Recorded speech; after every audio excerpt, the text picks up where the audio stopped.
بهتون چند تا یه دونه در مخفی بهتون یاد بدم که برای اسکول کردن دوستاتون خیلی به دردتون میخوره. یه دونه میایین تابلو برمیدارین، یه دونه هم هر چوبی که داشتین دوست داشتین. مثلا من از این چوبا استفاده کردم، از صبحش کنم.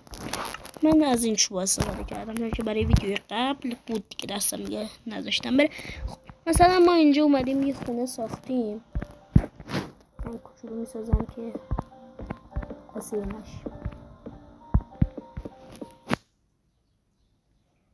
یا مثلا ما یه خونه ساختیم، میخوایم در مخفی واسش درست کنیم. واسه یکم بزرگترش کنم. بذارم خونه رو یکم بزرگتر کنم. ببینید کلا مثلا میخوای خونه در مخفی خونتون داشته باشه، یه دونه از اینا برمیداری با اون تابلوه، اینا میذارین اینجا، یه دونه دیگه هم میذارین روش.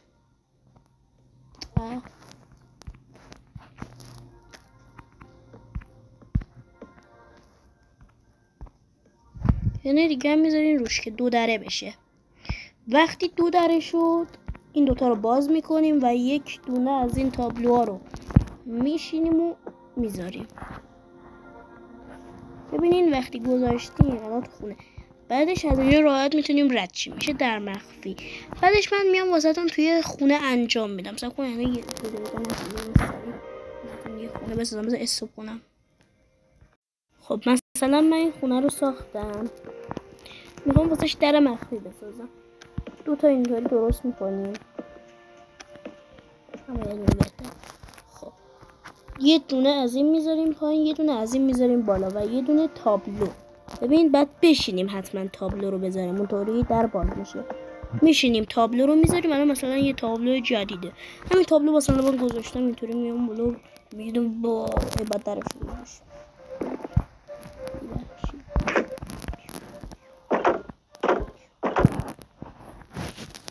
درش باز میشه. من اشتباه کردم. میشینیم سلام داشت خوبی، میخوام من خونتو ببینم. من که در نهره بزنیم ببینیم. اوه دیدین در مخفی. میگم در مخفی راحت میتونین بیاین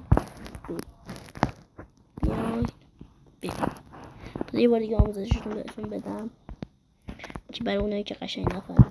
ببینید 2 تا اینجوری جای در میسازیم. یه دونه از اینا میذاریم، یه دونه از اینا میذاریم. بعدش میشینیم از این تابلوها میذاریم روشو. در مخفی ما اگر درش باز بشه، بعد درش حتما باز بشه، بشینیم بذاریم. در مخفی ما آماده است. و اگر ویدیوی آموزشی میخوای